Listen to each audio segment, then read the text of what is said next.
So it just got big, it just got evil, and it just got weird. I'll explain what I mean by this in just a moment. The big story, the headline was supposed to be 900,000. Yesterday, I talked about how even as you were listening to the daily brief, it was likely that they had already passed over the 900,000 mark. They just hadn't tabulated it yet. And yeah, over 900,000. So that was going to be my headline, but it just got big with the 900,000, and it just got evil with the bombing of Odessa, and it just got weird with another story that I'm going to get to in just a moment. So let's look at what's happened day over day. 1,330 Russians off the battlefield. Now this is not like, so if I look up across direction, there are 51 assaults, and usually the higher number is correlated with the higher assault. So I would have expected for that number of assaults to be the 14 or 1,500 something, which would have been remarkably high, but it's not correlating like it normally does. 17 tanks off the battlefield, 28 fighting vehicles, 101 artillery systems, 165 vehicles and fuel tanks. And usually this number is correlated with a much lower number. So it's a strange day. Again, the numbers here, if you look at February, it's 1247. We're upticking to 1260 average daily in March. So I think the battlefield's starting to tick back up again. Okay. Russia launched 214 Shahed drones into Ukraine overnight. A total of 114 were shot down. 81 were either lost in location or suppressed by electronic warfare. A lot of damage was still done last night. So this is President Zelensky saying, starting in the evening, Russia attacked regions of Ukraine with over 200 strike drones and decoy drones.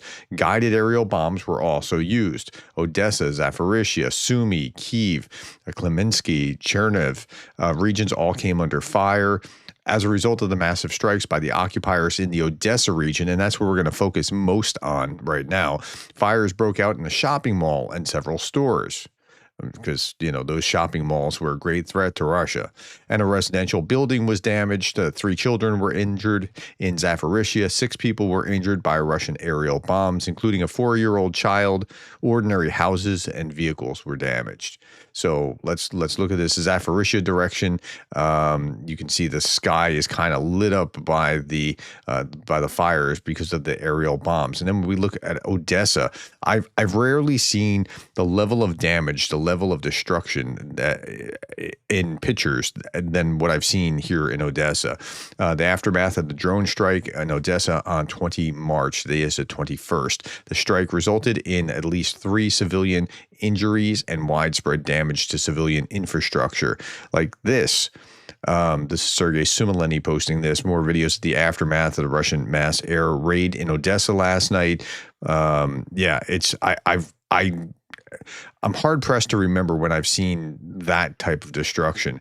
Russia has also attacked a cemetery in Odessa last night as well. 50 graves damaged, 30 destroyed completely. Now, it could possibly be like explanatory that they weren't shooting for the graves. They were shooting for something else, and it kind of went off course. But yeah, this is what has happened last night. Now, Russia developed a new bombing tactics. This is according to Sergei Sumaleny.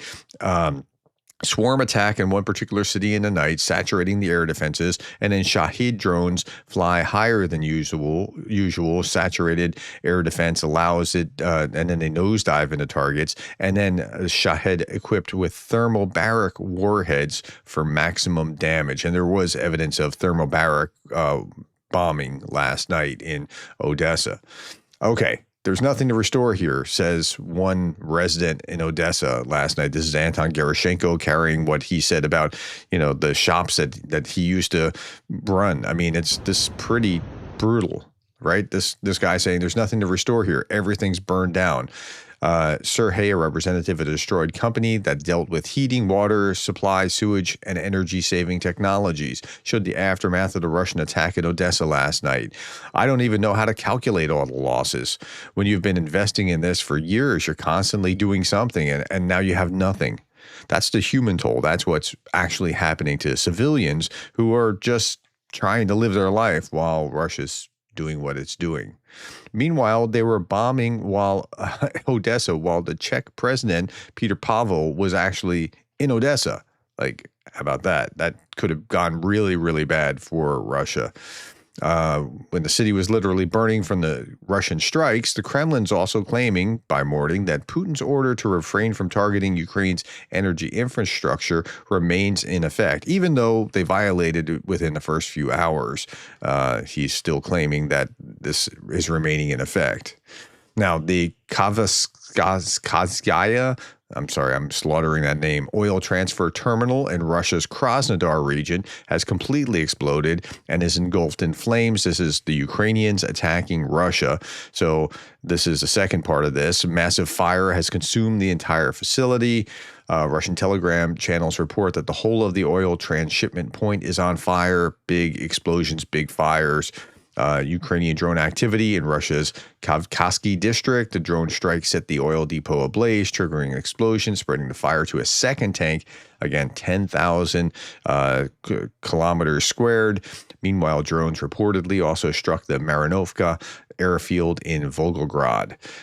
There's fires at this oil facility. At present, the reservoir that caught fire on March 19th has completely burned out with the embankment, and the fire continues on the second one. 481 people and 187 units of equipment are involved in extinguishing this fire in Kavkazsky oil facility.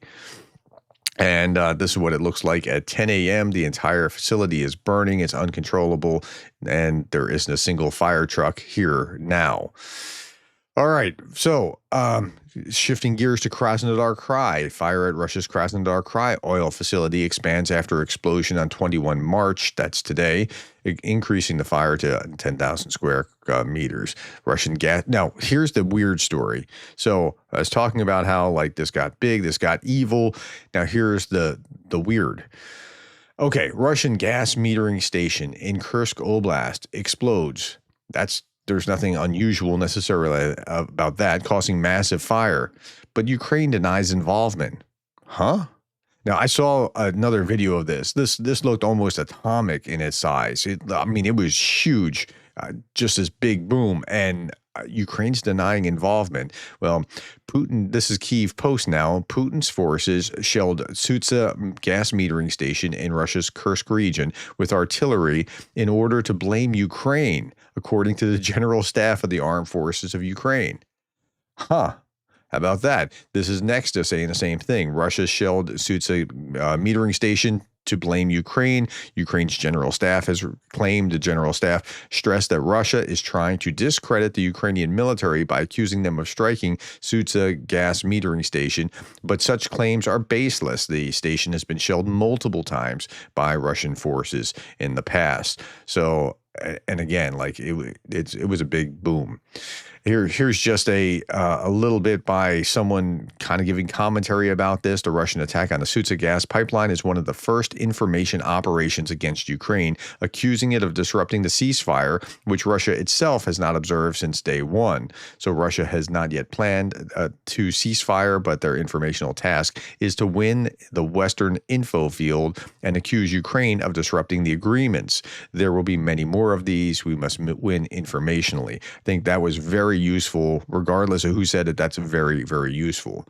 Okay, some other news quickly about things in Europe and the United States and whatever before we're done. Germany has confiscated a tanker, Eventon, which was carrying nearly 100,000 tons of oil valued at around 40 million euros. The ship was added to the EU sanctions list in February, but now Germany has stopped this tanker. So, more are going to come along the way.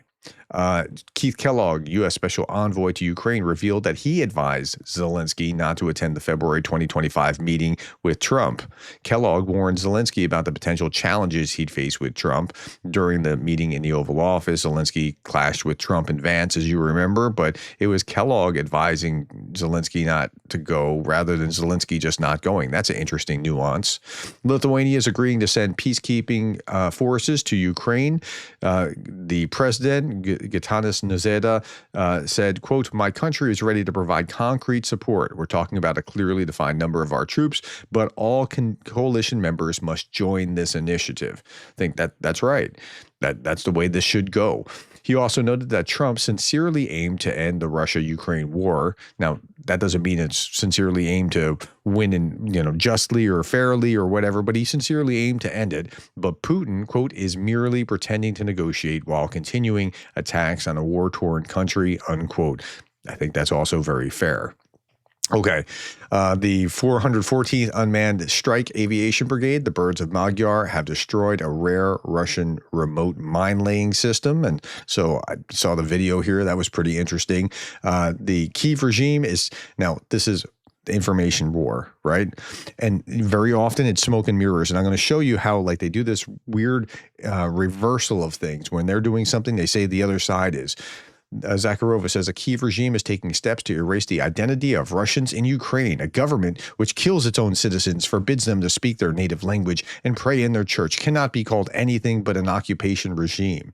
Just apply this to Russia first, and then like kills its own citizens, forbids them to speak their own native language, if they're not Russian, and pray in their own church cannot be called anything but an occupation regime. And then couple that with this, Radio Free Europe, Radio Free Liberty, a Ukrainian lawmaker estimates that more than 150,000 Ukrainian children have been abducted by Russia.